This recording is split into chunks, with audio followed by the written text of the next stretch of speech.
Hello, and welcome to this week's episode of A Mic on the Podium with me, Michael Seal. Before we start, I want to draw your attention to the two ways you can support the podcast financially. If you would like to make a one-off donation, I've set up a Just Giving page where you can help the show continue on into the future by donating as much or as little as you like.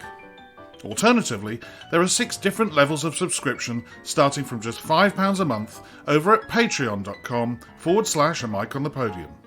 There, you will find 2 new podcast series, a monthly bulletin, group Zoom meetings, articles and mini-episodes attached to this series.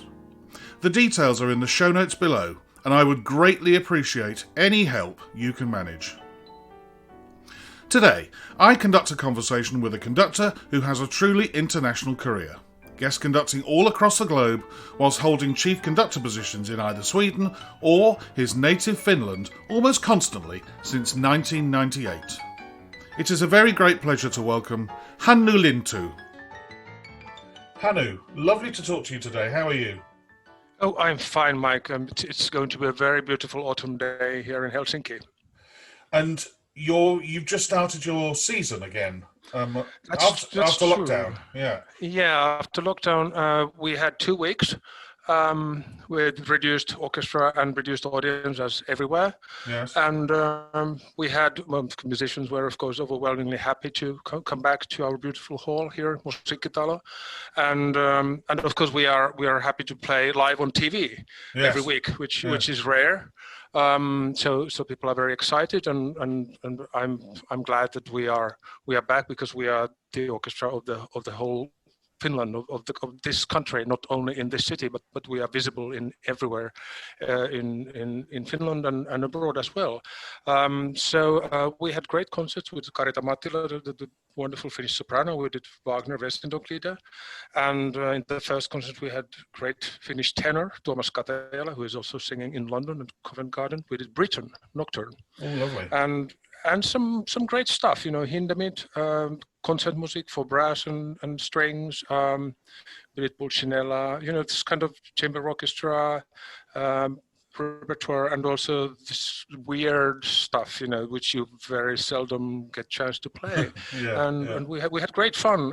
And today, actually, after our chat, I'm going to hear my orchestra with Esa-Pekka Salonen, who's conducting instead of Ed Gardner, who couldn't come from London or wherever he is. I don't know if he's in Norway, and to hear him conduct Adam's Chamber Symphony. Well, as you say, isn't it amazing that there's a whole bit of the repertoire that we struggle to program, or orchestras struggle to program, that all of a sudden is getting a new lease of life. Because, as you said, Adam's Chamber Symphony and Hindemith pieces for strings and brass that normally we would struggle to fit into a big symphonic program, or we choose not to. But now, because of smaller orchestras, they get their chance, don't they? Yeah, but is it because orchestras don't want, or is it because we don't want? I don't know. I suppose it's both, because since I've known this Hindemith piece, for instance, for years, and I love it, and it's only 20 minutes.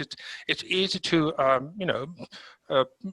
put into any kind of a program. It can be an opener. It can be on the second half with another piece, and it's wonderfully written music. It's something you very seldom hear, and I've been trying to suggest it to many orchestras, especially in Europe and America, because it's written for an American orchestra, it's written for the Boston Symphony, it's written for American sound, and nobody seems to,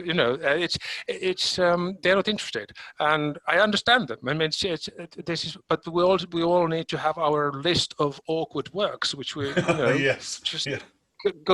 just offer and offer until somebody takes something we want to do. Well, I think you're right. We are awkward, and also pieces that we feel passionate about and strongly about and want to champion. I agree with you. We just need to keep knocking on the door and saying, "Hey, I really want to do this piece," and eventually, some people give in and they go, they let you do it. Yeah, I mean that awkward repertoire I mentioned, it's actually, I mean, of course we all love to do Beethoven and Brahms and Schumann and whatever, but that it's very revealing what our own awkward repertoire actually is. It would be actually great to meet, and it's always great to meet colleagues and talk about what kind of music you actually like. I mean, what kind of music you really feel that tells something about your soul and your musicianship more than Beethoven or Bach, or we all do those things and we love them, but there is something which we always need to find, which tells something about ourselves. What is Hannu? What is Mike? Yeah. And that is something we can see through our repertoire. Hannu, as always, I go right back to the beginning and I try and find out how music first came into your life. When did you first encounter music? When did you first learn an instrument, and what instrument was it? Well, I don't come from a very musical family. I mean, they probably were musical, my parents and their families, since I'm probably musical. That's for others to say, but I feel that music, it has always been in our family, but no one ever played any instrument. Yes. So I'm the first one, and I'm from a very small city called Rauma, which is on the west coast of Finland, 100 kilometers north from Turku, which is one of the biggest cities. A very small harbor city with a good music school, boys choir, and a wind band. And I started with piano when I was 4, and I really don't know why, because I suppose some friends, they had older sisters or brothers who happened to play piano, and I was interested in what they were doing, and I was listening to what they did. And I think one day my parents, they just wanted to buy a piano. That was very cheap those days in early 70s. I think we bought an old Soviet piano called Etude. Horrible, absolutely disgusting sound, but it was all. It didn't cost anything. They bought it because they had some spare money, which was rare, and they were surprised when I showed some interest into that horrible, stinking instrument. And I started to play, and I started to take some lessons. And then it just, I just went to the music school, and then when I was 8, the music school suggested that I also started to play cello, because they didn't have any cellists in the youth orchestra, and they noticed that I can read music. So so my mother decided that, all right, Hannu maybe would like to play cello as well, and it wasn't a good decision, because it's I think it's not a good idea for an 8-year-old to play 2 instruments, unless you are not Rostropovich or something like that. Yes. But I mean, it's but it was good that I started to play cello, because then I got into the orchestra. I heard different kind of sound. I started to play chamber music, and then take summer youth orchestras. So I think that was my way to orchestral world and conducting. But piano still is my main instrument, and was my main instrument always. When you started playing in orchestras, was it something like me that you suddenly thought, now this feels like home? I personally wanted then, from that moment on, to be an orchestral violinist, and eventually I became one. Were you interested in becoming an orchestral cellist, or was the piano still, and like you just said, your main instrument, and the cello was just a side thing?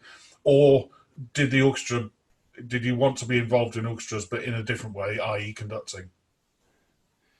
Well, I played in the orchestras when I came to Helsinki to study at the Sibelius Academy. Piano was my main instrument. Yes. But I also took cello lessons. I played in the conducting class orchestra.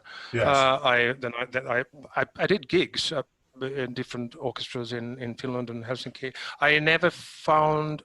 I think the main thing was that I didn't feel I was an instrumentalist. That wasn't my soul. I mean, I love playing chamber music, and I still love playing chamber music, and I still love playing Chopin nocturnes or Bach fugues just for fun. But I'm not a performing instrumentalist. That was not part of my personality. I noticed that very early.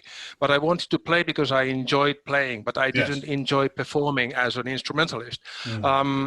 But it didn't prevent me from playing and learning more music, and taking the path of music without really knowing what I was going to do. But then on the other hand, the first sort of seed of the seed of conducting was planted when I was. I heard a performance of Don Carlo at the Savonlinna Opera Festival. I think that was 73 or 74, maybe a little bit later. And there was a conductor called Leif Segerstam, whom you probably know. Yes. And Leif was there in the pit. And I had already been playing in orchestra, so I knew what conductors do. I've seen conductors. I played with probably really bad conductors, and this was the first time I saw something different. Something which was incredibly impressive. And I saw that, wow, that guy really makes change, and he knows what he does. He is needed there, and. I was probably 12, maybe even less. And if you are 10 or 11, you don't decide that you want to become a conductor, but it was an inspiration, and I think after that it was something that I always carried with me somehow. It was since that it was always a possibility, and when I came to the Sibelius Academy and started to play at this conducting class orchestra. It's a chamber orchestra. It consists of students who get paid. So I was playing there because I needed money for my rent or something like that, but also because I wanted to see great Jorma Panula teaching. Yes. I wanted to see his class, and that was probably the other inspiration. The inspiration number two. Seeing him in early 90s, that was his strongest time. He was professor in Copenhagen, Stockholm, and Helsinki at the same time. So he was the Pope of conducting those days. Yes. And, well, I've called him the Yoda of conducting. If you know your Star Wars, Yoda, because you have no idea what he's saying. Well, no, exactly. I studied with him for 2 weeks in Russia on the recommendation of Sakari Oromo, who was my music director in Birmingham at the time. When I started conducting, he said, "Go to Jorma; he'll clean up your technique." And other people I've spoken to on here who've been taught by Jorma say that he doesn't really say very much, but what he does say, often to other people, it's a way of you trying to find the way that works, isn't it? Would you agree with that? Yeah, you're right about that. It's not a method. Yeah. He just happens to have this, I call it X-ray eye. Yes. When there is an audition, and you've probably seen conducting class auditions, yes. Those kids really can't do anything. They just want to show their musicality, and they just want to show their will to make music and to conduct. And Jorma Panula has this weird X-ray eye. He can see immediately, aha, this person is going to become a conductor if I just take him or her into the class. And I think this is the only method he has, just putting together people who have inspiration and who want to become conductor and who are musically qualified.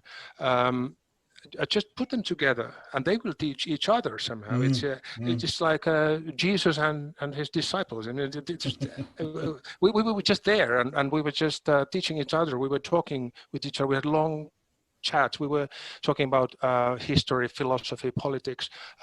He was there all the time, but he never really said anything. Sometimes he would just give a very as you know, he just gives very small technical advice, just some hints. Yes. But mainly he asks, is that what you want? Is that what you want it to sound like? And if you say yes, then he says, oh, then it was fine. If you say no, then he says, well, do something else. Yeah, that's true. Yeah. And we were trying to help each other in the class, and that's how we sort of survived under his umbrella somehow. What's famous about that, and you've just mentioned it, is the fact that the conducting students have an orchestra. It's not just two pianos. But yet, when I studied with him, after the sessions with the orchestra in Russia, we would then have a session, usually after lunch, watching the video back. At this point, was he using video then in classes? Because I Yes. found it incredibly useful, not just watching myself on video, but watching him dissect other people on video. And he always seemed to know exactly where the problems were. He'd go, yes, yes, yes, and he'd skip through, fast forward. He spent most of the time fast forwarding, and then he'd say, here, here, and he'd remembered from 3 hours before what it was that the problems were. So he was using video then, yes? He was using videos, yes, and of course it's always useful to use video because as a young conductor, as you know, you always think that you do so many things and that you manifestate the musicality and the spirit of the composer, and what you actually see is nothing. And so you see yourself, and in the same way than the orchestral musicians actually see you. Yes. And you think that you are doing a lot, but actually you're not doing anything. That was my first shock with this video system. I think it was very useful, but then of course the problem with the video is that when you finally have to leave, when you exit the class, Yes. you don't have video anymore. So you have to develop this kind of you have to develop a way how to observe yourself from outside without video. You have to become your own video. That's right. So so that is always a difficult moment. I can still see it happening when the kids, when they leave the class, when they do their diploma, and they sort of want to become professionals, and suddenly they have no one saying what they should do, or they have no video from which they can see that they are actually not doing anything yet.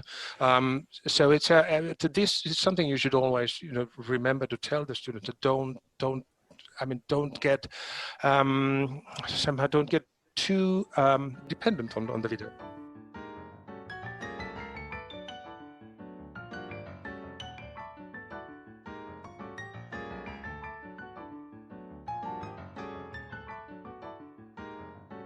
It says on Wikipedia, Hannu, which of course we know is always right, or we know that it isn't. But it says on there that you also studied with Atso Almila and Eri Klaas, and I had a masterclass with Ilya Musin.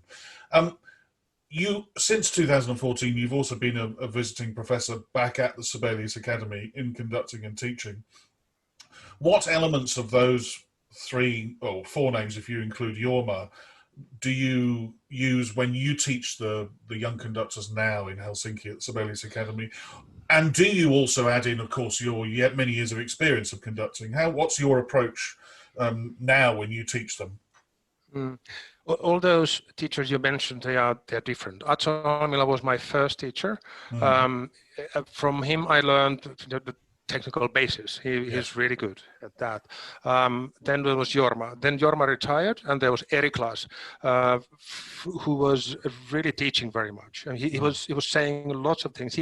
I think his philosophy was, and I realized that it's my philosophy too, that you actually have to say things when you have chance to say them. Yes. I mean, it's better that the students, that they hear things when they are still safely inside the walls of the academy, not standing alone on the podium in London or Berlin or Stockholm or wherever. So Eri was like that. So the difference to Jorma was huge because, as you know, as we mentioned before, Jorma didn't say much, and Eri wanted to say something about everything. But I learned a lot from him. After the shock, I realized that he had great things to say. I learned a lot about opera, about accompanying from Eri. And then, of course, there was Ilya Musin, who actually was our guest professor in Helsinki as well. He was 92 years old. He came 3 times a year from St. Petersburg by train. He was almost blind, but he was another pope. He was the teacher of Temirkanov and Gergiev, and all those wonderful Russian conductors, Tugan Sohiev, and he was an interesting professor along with Jorma, because Jorma didn't talk much about technique. Or let's say that Jorma didn't have a technical school. Yes. He didn't have a technical guidebook. I mean, this is Jorma Panula style of conducting. There is no such thing. If you compare all his students, I mean, Osmo Vänskä doesn't look like Sakari Oramo, or Esa-Pekka Salonen doesn't look like but you can actually recognize the Russian conductor everywhere, especially if they are Ilya Musin students. I mean, there is this certain roundness, this certain kind of tricks that come from Musin. Musin was incredibly technical. And it was a good mixture. I mean, it was a very good combination having Jorma as professor and Musin as guest professor. And later, I went to see Musin in Siena also one summer in the Accademia Chigiana in the summer classes, where I also studied with Myung-Un Chung. But I realized that when I'm not teaching anymore, I was guest professor for 3 years. From 14 onwards, 3 years, and I realized that I'm continuing the Panula tradition in the way that we have video sessions. I try not to interfere the orchestra time too much. I let them do, I want them rehearse. But I also realized that I'm continuing the Eric Glass tradition in the sense that I want to say a lot of things. I want to share the things I've learned during my career. You know, thing with Jorma is that Jorma's international career happened in late 60s and early 70s, and it wasn't actually that long international career, and since early 70s he dedicated into teaching. So he didn't really speak things about what do you actually do when you meet a world-class orchestra for the first time. What are the problems? I mean, what is it actually like to travel? What does it mean when you are jet lagged and you really have to cope with the Japanese orchestra? You know, these kind of things, and the kids want to know about these things as well. And they also, nowadays, they also want to know about agents and things like that, which Jorma never talked about agents. But now, of course, world is different because younger and younger conductors, you know, they get, you know, deals with agents, and I can see young conductors who are 20, 22, and they are worried and they don't have any agent. And also, you know, that is also one thing that, you know, I've realized as a teacher, that I have to tell them that, look, agents don't make you conductors. You have to study. So please stay here and study. The agents will show up sooner or later. Right, it's an important thing. You know, I do a little bit of teaching at the conservatoire in Birmingham. I'm not technical. I talk about the other stuff, about building a program, or about, as you said, about agencies and dealing with orchestras and things like that. And I think it's very important that a young conductor has an overall picture. It's not just, you know, learning your baton technique or whatever else. And we'll pick you up on one thing. Having studied with Jorma and talked with Sakari Oramo about his time studying with Jorma, I think I can spot a Panula student because they never bend their knees. And I know that was something he was incredibly hot on the 2 weeks I was there, that you're never allowed to bend your knees, especially in time of the music. That, you know, to keep your legs very still and to sort of pivot from the hips. Every Panula, pretty much every Panula conducting student who I've played for has that. Would you agree, or am I slightly wrong? No, I remember him saying that thousands and thousands of times. I think he is right, because when you bend your knees, and especially if you work with your legs, it actually eats the energy from your hands, from your arms. So so you need to be focused on the upper body and keep the lower body as still as possible. That was actually one of his only technical advices he ever gave. But it works. But still, I sometimes notice that when I get really involved, especially during a concert, and I sort of lose the control, I immediately try to do something with with my feet, my Yes. my legs. I start to dance, and it's part of my. That was always my problem when I was starting, and of course, as you know, he hates that. But the He thing does. is that the energy, the conducting energy, it must be concentrated, and it can't be concentrated if you are dancing around the podium. No, that's so true.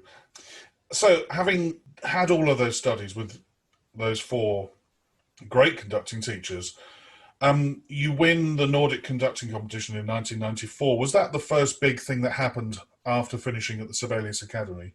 Well, actually, I hadn't finished. I was You're still still a there, second right? year Okay. student. Yeah. Yeah. So actually, I wasn't ready to win any kind of competition those days. In the Nordic conducting competition, it doesn't exist anymore. The system was there were preliminary rounds in each country. Scandinavian, Nordic country, 5 countries.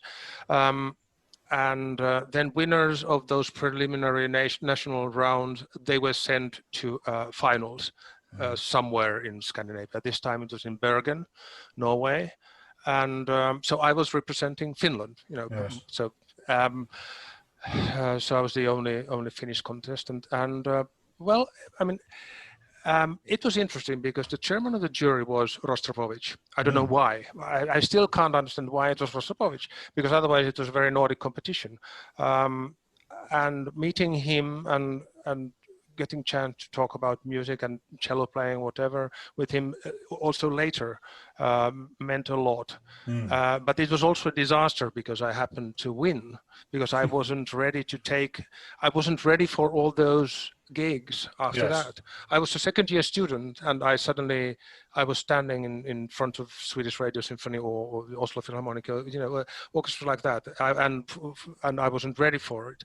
But luckily, I was still studying with Jorma. I remember Jorma was there, Panula was there in the finals, and after they announced that, okay, Mr. Lintu is going to win, Jorma came to me and he whispered, "Are you coming back?" And so he meant, "Are you coming back to the class?" Knowing that that this is the moment that if I get carried away by my win, I never come back, and I will never become anything, and I will be destroyed. I think that he sort of saved my professional life, sort of almost ordering me coming back to the class. So I continued studying for 2 more years, but at the same time I tried to continue it was mainly Scandinavian career those days, and then I got a small agency in Berlin. Then there were more German orchestras, gradually something in America. But I graduated from the academy 2 years later, and I'm always going to be very, very grateful about that, because otherwise I would have just collapsed. Yes. I couldn't really conduct. So many people who I've spoken to on the podcast, and we're now into the 50s in episodes, have said when they'd won the competition that they thought that, first of all, they weren't ready to win it. Secondly, they weren't ready for the amount of gigs. And a couple of them turned them down and said, I'm not ready. I'm not going to do that work. I will do it later if you still want me, but I'm not going to do it now. And it sounds like, Jorma knew and guided you and said, look, and you obviously knew it was not the time to go suddenly out into the big wide world and do nothing but guest conducting. I think it's competitions themselves are a very big topic as to are they any good and what does it achieve. Yes, you find people of talent, but it can kill them, as you said, can't it? Yes, it can, and I think every competition has the responsibility to monitor the winners and the finalists after the competition. Be in contact. Especially if the jury consists of older conductors. It should be there should be some mentoring involved always after every competition. You just can't leave the winners alone. And think that the first prize just carries them wherever they want to go. It doesn't. So they need help. They need more help than they did before the competition. And best competitions know this, but I don't know that many who do that. One competition I know through one of these podcasts, Besançon, they appoint somebody to the winner for a year or two and give them advice and help them say no and help them choose the right manager, choose the right agency, choose the right career path. Somebody who's been in the music business a long time and can just hold the reins, make sure that the horse doesn't go careering off, doing crazy things. And I think it should be the duty of all competitions, and not just conducting. It's the same for violin competitions and piano competitions, that there should be somebody there for a year just saying, look, you've done brilliantly, you won the competition, but now it's time to be careful. So yeah, we agree. I think we definitely agree.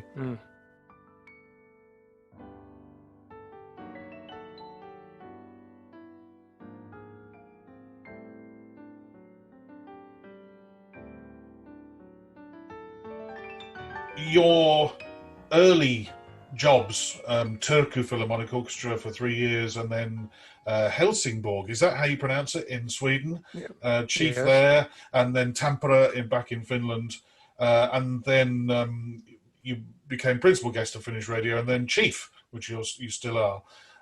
You also said that you work, and obviously you work basically all over the world. What differences do you think you encounter between Finnish orchestras and the way that they're run and the way that the musicians are in rehearsals compared to other places around the world? Do you see any differences? Are you mindful of differences? What have you encountered through your conducting, especially because you've been boss so much in Finland and Sweden, and then obviously guesting elsewhere? Well, it's a very wide question, as you know. Yes, I know. Well, I mean, let's start with Finnish orchestras. Yes. I have always enjoyed working. I mean, first of all, I love Finland. I mean, this is where I live, and this is where I want to live. I could basically live anywhere, but it's this is the place which I love. This is the language I want to hear. This is the language I speak. These are the people I probably get. I mean, these people get best out of me somehow. Yes. Let's put it the other way around. So Finnish orchestras are very, the discipline is excellent. They are very fast nowadays, especially Finnish Radio Symphony. They are, I mean, they can read any music. They are very modern. They know everything about. I mean, they can play Baroque. They can play Finnish classical. They can play contemporary. They know about styles. It's a very international orchestra. I have to rehearse in English because over 20% of the orchestra come from, some of them come from Asia, Japan, Korea, Europe, America. So Finland has become very international. So Finland it's a musical heaven for me in a way that I mean I can work with my friends. It takes 10 minutes for me to work to go into my concert hall. But then at the same time, as a contrast, it's great to go abroad. It depends on the year, but more than half of my weeks are abroad. And of course, I mean, what you have to learn when you start to travel around, I mean, these orchestras make you learn that the music is always the same, the playing is always the same, but the cultures are different. You can always survive without saying anything, but you can't avoid the fact that, for instance, the sense of humor is different in Japan. It's different in America. It's different in Britain. Yes. It's different in Finland. The way how people behave, the way how they react, it can be different, and this is something you just have to learn. But I also started to accept it at some point that there are some geographical areas about which I'm not that sure if I'm the right person to make music in. You know, it's. But I suppose it's same with every conductor. I mean, you can't feel home everywhere. No. And it's not about the musical response of your work, but it's about how they react to you as a person, how they take you as a colleague and as a human being. That can be different. On the other hand, I've learned more and more that the older I become, I've started not to care about that at all. I mean, that's and just just do your. I mean, that's what I say. That's what I would say if I had a young conducting student here and I was asking the same question. I would say, don't care. Just be yourself and just do your job as well as you can. Yeah. And if your sense of humor doesn't, you know, if there is. If nobody understands you, then it doesn't matter. Just conduct. But I used to be very sensitive. I used to be very sensitive, and if I had the feeling that these people don't like me, these people don't understand me, these people find me weird, these people find me, you know, foreigner in a very awkward way, I panicked. You've brought up something there which nobody else has brought up, which is, you know, there are different parts of the world where maybe you're just your personality and your sense of humor and your way of being, just the chemistry's not there and it doesn't work. You know, I've worked in Finland and loved it and got on very well with the Finnish people. Worked in Joensuu, which is out by the Russian border, and absolutely loved working in Finland. But then, you know, there have been other places where I don't think they've got me very well at all. And I think that's something for a young conductor to be aware of, is that just be yourself. There are plenty of countries, there are plenty of orchestras around the world, and you'll find the right people if you're good enough and they like you. There'll be a chemistry somewhere. It just won't necessarily be every week, will it? No, and that's the problem in being a young conductor, that you have to find those places, and if you're lucky, you find those places, and then you can just limit your visits into those places. But it's but also, you know, sometimes there are some rare cases that there are some orchestras I don't like that much. I don't tell you which those are, but I go because I enjoy the music making. I don't enjoy being there very much on the podium. I mean, I don't really understand what kind of people they are, but somehow the music works, and it sounds great, and there are great concerts. But I'm very glad I get back home. But I go because it's musically rewarding. Yes, I'm in exactly the same boat. Yeah, there are some places you go and you think, yeah, I don't get these people. I don't get where they're coming from, why they're being like this. But in the end, despite of all of this, what a great concert and what a great musical experience. And you know, I wouldn't necessarily want to all go out for dinner with you all or a drink, but but musically it works somehow. Yeah, it's just, that sometimes it doesn't matter if you like those people or not, if they like you or not. If it just works, that matters. You mentioned earlier about difficult music or music that people find difficult to program. You've done quite a lot of contemporary music, including running the Summer Sounds Festival with the Avanti Orchestra. And contemporary music is a big part of or it should at least be a big part of most conductors' lives. Do you like to champion contemporary music, and do you offer it often? And what is it about the challenges of contemporary music that you enjoy? Well, I suppose most of Finnish conductors are championing contemporary music. That's right, yeah. Because it's part of our training, especially if you come from Panula class. Because I remember that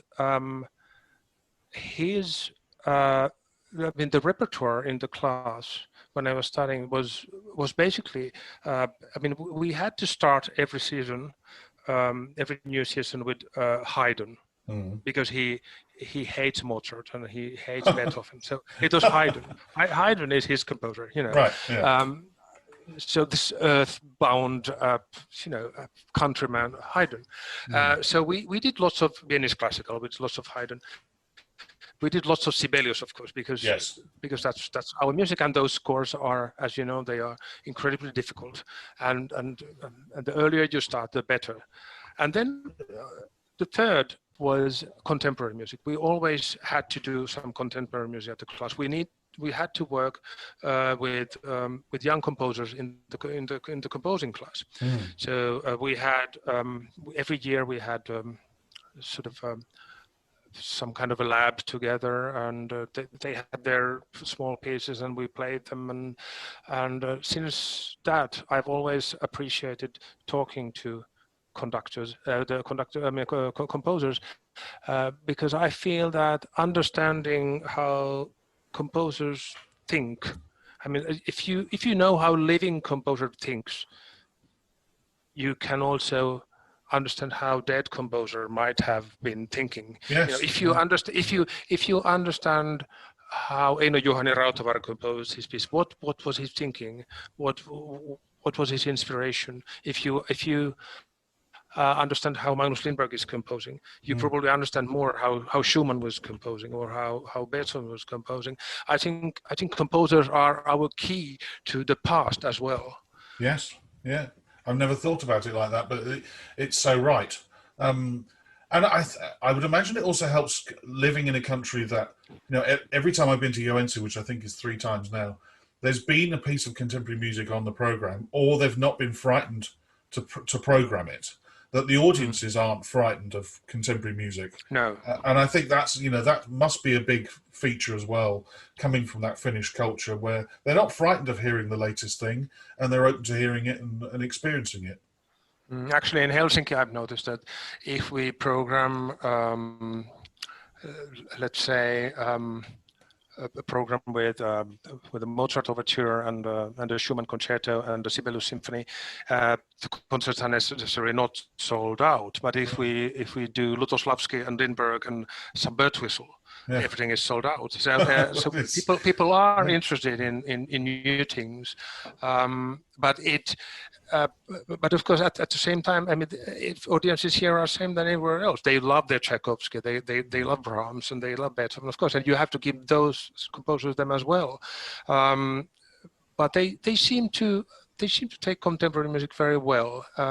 It's part of the musical identity. At least in Helsinki, very strongly at the moment. When you come to learn one of these contemporary pieces, or even a piece of standard repertoire you might not have conducted in your career, do you have a way of learning, a system? Do you sit at the piano because you're a pianist, or do you sit at your desk in silence? And because I ask every conductor this, do you write a lot in your scores? I know that Jorma is very against writing in scores. He saw my scores. And I thought, they'd been got at by children. I think that was full of different colours and whatever. He didn't like that. But I wonder, have you gone away from that, or do you still stick to the Panula, not writing very much in? I realized that when I study, I do markings because it's the way how I think. Yes. I see things, and then I just mark them somehow. Yeah. And then I very often realize that after studying, let's say that I have a premiere, I have a new piece I have to study, and let's say that I get it maybe 2 or 3 months before the rehearsals start. I have actually 2 scores. I use 2 different scores. The first one is the one which I mark, the one which I use when I go it through very carefully, slowly, and try to find all the details and how those details connect to each other. And finally, I realized that I can't find the music anymore. I mean, it's under the markings somewhere. Then I take the other score, and start reading that. And then I realized that I don't have to mark that much anymore, because the problem with the markings, as Jorma always said and still says, that if you mark too much, you start to follow your markings. You don't read the score; you read your markings. And that's why I always, and I also realized that at some point I had to buy new scores for Beethoven symphonies. I had to buy new Brahms symphonies because they just gradually became so full of different kind of sometimes useful, sometimes useless markings. And for instance, now I have entirely clean Berenreiter Beethoven edition, and I realized that I don't really have to mark anything anymore. No. Same with the Sibelius symphonies. So I have sort of two sets of scores: the other ones with markings, the other ones with not markings, and I use those which are not marked, because then I actually read what's in the score. I think that's the danger for those of us who mark our scores. You know, I for me, marking the score and writing things in is my way of learning it. But then when you come to rehearse and perform, you know, that you need to almost have a pair of filtered spectacles on that you see past those markings and then get into the music, because otherwise, you know, you could end up. There's, you know, the stories about seeing Schulte scores, which are, you know, you can barely see any of the printed music anymore. And so, yeah, you have to be very, very careful. But yeah, quite a few people have said that they either use two sets of scores like you, or they get rid of the older ones and start again with a fresher one. And I think there maybe comes a point in every conductor's life when that's not a bad thing. And new editions like Berenreiter help, don't they? When they bring out a new edition. Yeah, I've just rebought the last 3 Dvorak symphonies because Berenreiter had brought them out, and yeah, it's been lovely to sort of approach them. And I've realised I've written far less in than I used to. But I'm also trying a new method now, because I have 2 premieres here in Helsinki in 2 weeks, 2 young Finnish composers, and this is the first time actually I've been trying to read without any pencil around, just read, and it's painful. I mean, just you're not having that pencil around, and then that sort of thinking with your pencil. But I realized that it is possible. But it's like quitting smoking. That, you know, suddenly you don't have that cigarette around. But you still have to, you know, go ahead. Well, that's maybe why I find it difficult to put the pencil down, because I haven't managed to work out a way of quitting smoking yet. So the two are linked for me. There we go. Yeah.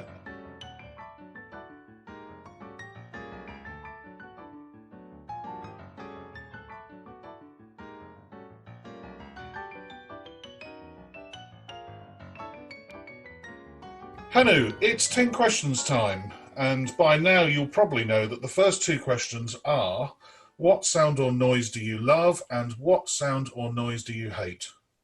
Well, I love sounds of home, my home city, my home country. Helsinki is by the sea. I love sound of sea. I love sound of birds. By the sea, I love seagulls, swans, cranes. You know, in Finland you don't have to leave countryside if you want to hear birds. I love sound of wind. At the same time, I love sounds of city. I'd love to hear sound of tram passing, for instance. So I like the sounds which help me somehow realizing that I'm at home. Yes. That I'm safe somehow, and I hate sound. At the same time, it's weird, but I hate the sudden sounds which noises like drilling or vehicles that makes a sudden horrible sound, which usually happens in the cities, and I love cities, and at the same time I hate the mechanical sounds of city, and at the same time I love it. So it's schizophrenic. I understand it might sound weird, but I love the sounds of city and I hate the sounds of city. I'm a city person. I've never lived in the country, and I'm with you. I like the safety of a city, and then it's a frightening place. The next one, preferably with no music. I'm sure you can find a way of spending. Well, we've all spent a lot of time free recently.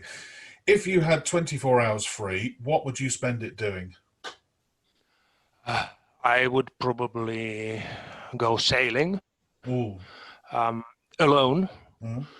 Because just being there, just you and the endless sea, it makes you calm down, and it actually makes you meet yourself. it doesn't make you forget all your problems or whatever you have in your mind, but at least you get chance to face yourself, and for me it always happens when I'm sailing, when I'm on the sea. So that probably would be it, day and night and sunrise on the sea. Do you, like many of my Finnish friends, have a summer place away in the forests or on an island? I mean, Okukamu, he was a big sailor, wasn't he? And had an island shack. So do you have one of those? No, I don't. I mean, I'm not. I mean, I love sea, but I don't really like countryside that much. Okay. So no, I don't have any summer cottage. I mean, I visit those places every summer because, as you said, most Finns have one.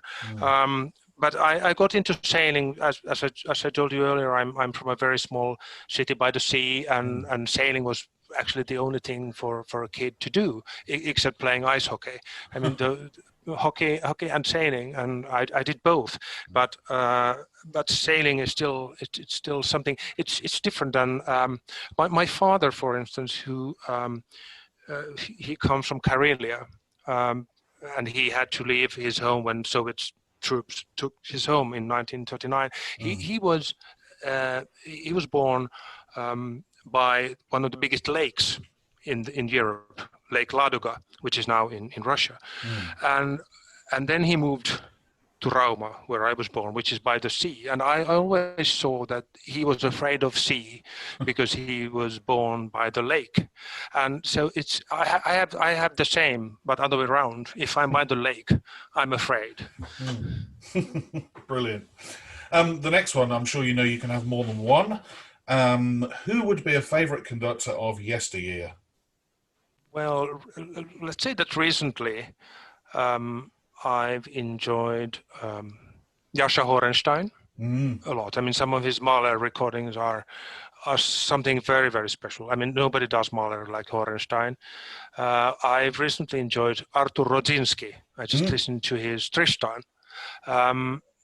I've also enjoyed, and always, and not only recently, but always, Hans Knappertsbusch and his Wagner and his Bruckner. I would say that these three, Rodzinski, Horenstein, and Knappertsbusch. Brilliant choices, and nobody else has come up with those. Okay, so what do they usually come up with? Well, about 1 in 3, somebody says Carlos Kleiber. Of course. Of course. Yeah, I mean, but they're three wonderful names from the past. But I mean, I remember hearing stories about Horenstein when I joined the CBSO in 1991, 92. There were still players there who started in the 1950s. Late 50s, and they remember being conducted by Horenstein and being frightened to death of him because he was quite a character. In those days when conductors could be more of a dictator than they can be now. But wonderful musical experiences. A friend of mine remembers a performance of Tchaikovsky 6. He said, it made the hairs stand on the back of his neck, and never ever got anywhere close. So yeah, wonderful names. Good. Going on, some people find this question a bit more difficult. And who would be a favourite current conductor? Yeah, this is a difficult one. I mean, first of all, I mean, I don't go to concerts that much anymore. I mean, I usually see conductors who guest conduct in Helsinki. Yes. When I travel, I don't go to concerts. I mean, if I go to Berlin or London, I might go, but there are actually so many contemporary conductors I haven't seen. I know them from the recordings, and from those I've seen and heard, one of the most impressive, I mean, the one whom I always trust somehow is Ivan Fischer. Yes, yeah. I mean, he would be my modern hero.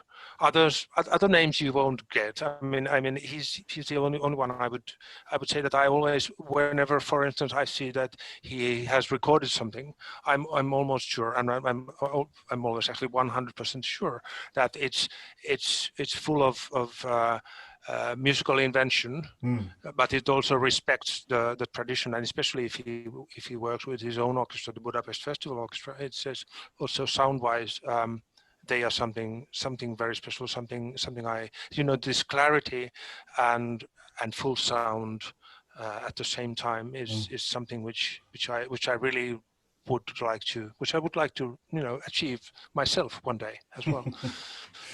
I don't know whether I'll leave this in, but let's see. Did you happen to see the set of 3 days of masterclasses he gave at the Concertgebouw during lockdown with 4 young conductors? No. And he was teaching them and talking to them. And like you, I've enjoyed his recordings. I never played, I think I didn't play for him. I'll have to check that. But always enjoyed his music making. But his teaching style was wonderful. Straight to the point, absolutely straight to the point. I would recommend it to anybody to find them on YouTube.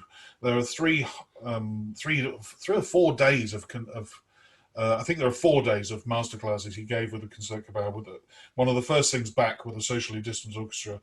And yeah, superb, the things he said. Absolutely direct to the point, no flannel, no bullshit. It was just straight to the point, really good. Sounds like Finnish teaching then.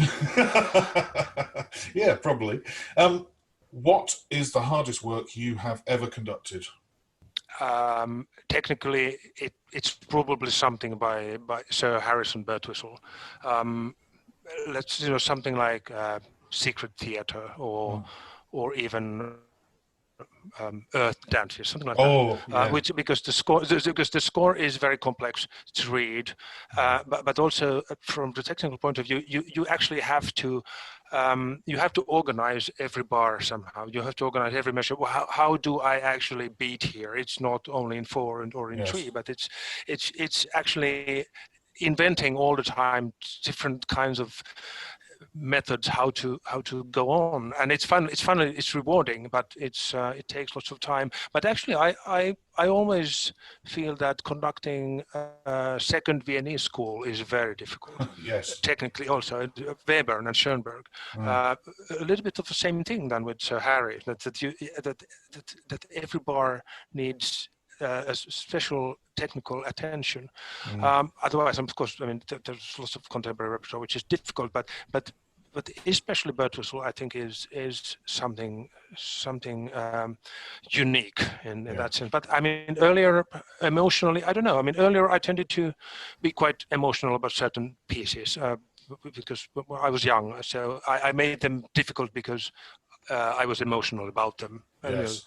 Pieces like Parsifal or Tristan or Mahler symphonies. I suppose these pieces are the same for everybody. That we tend to take them too seriously. I mean, they are seriously, and they are huge chunks of music. But we should just learn how to approach them as music and as scores. And I'm gradually coming to that point, but I still find it somehow difficult because they are long, they are physically exhausting, and also they eat you emotionally.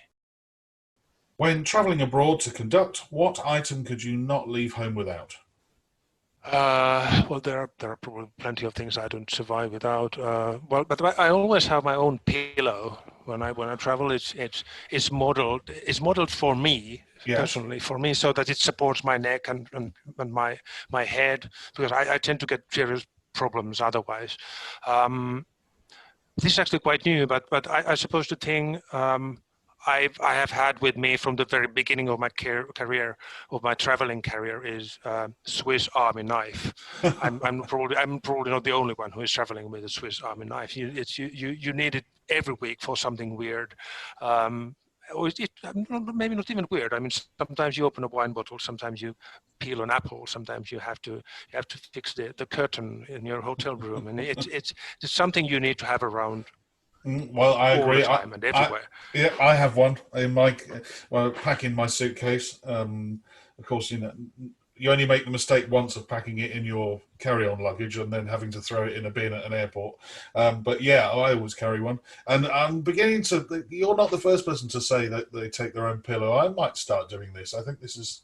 This is quite clever because I struggle with hotel pillows, especially in Germany, when they basically give you a square of cloth with some air inside it, and it doesn't support my head. Yeah. Or in Japan, where they are hard as a rock. What is the one thing you would change about being a conductor? I don't know. I mean, what would I change? I mean, what I haven't noticed during the pandemic, and I'm actually happy that we haven't been speaking about the pandemic. Uh, Mm. but I've noticed that I've started to enjoy the fact that the planning span is much shorter now. Mm. I've noticed that I enjoy deciding programs very late sometimes, just sometimes just weeks before the concert, because things are changing all the time.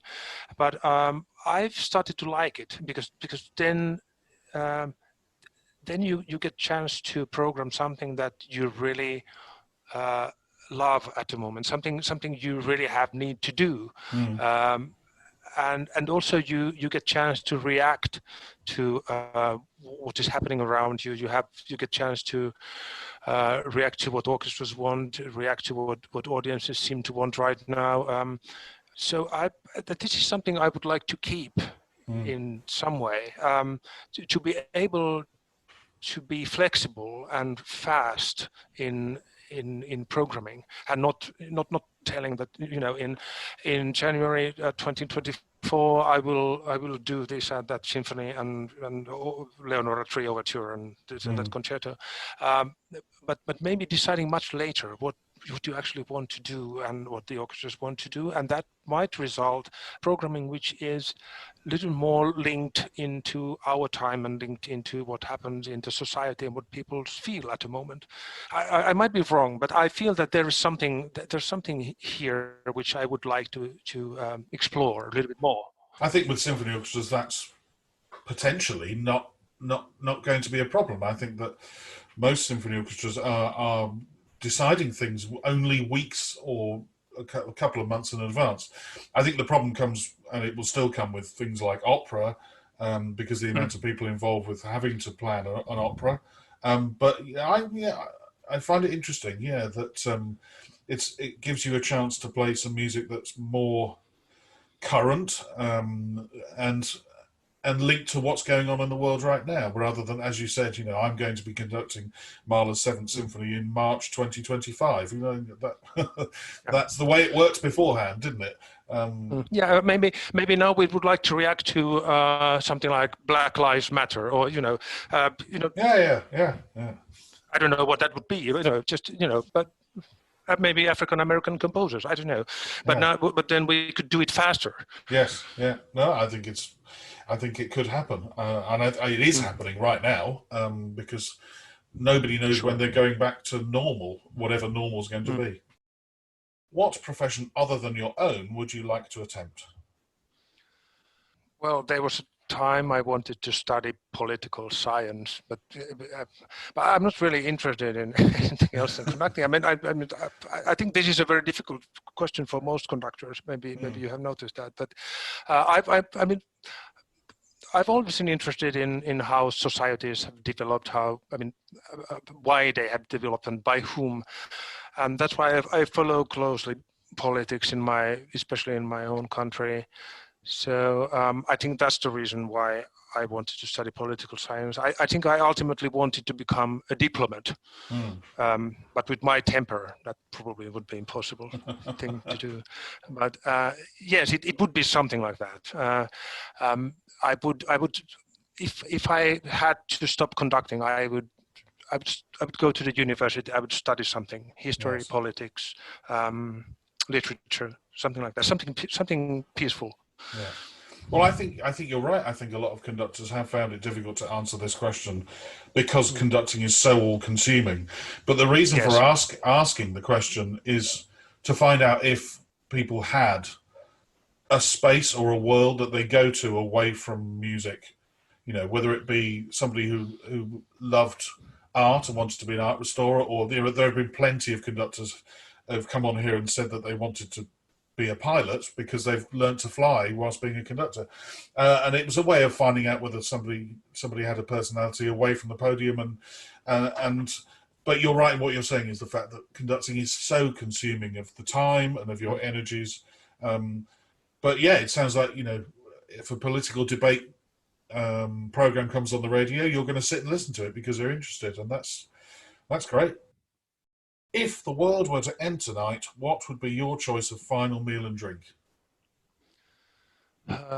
Well, it's maybe not what, but with whom. I mean, Yes, I of would course. probably I would probably be with my family, with my best friends, but it would be something very simple. I love Italian food. That would be something. It would be a very simple pasta with aglio, olio, peperoncino, something like that. Mm. There would be maybe a carpaccio in the beginning. And the dessert would be something Russian. It would be a pavlova, for instance. Something I've always loved. Maybe they are something my mother used to do.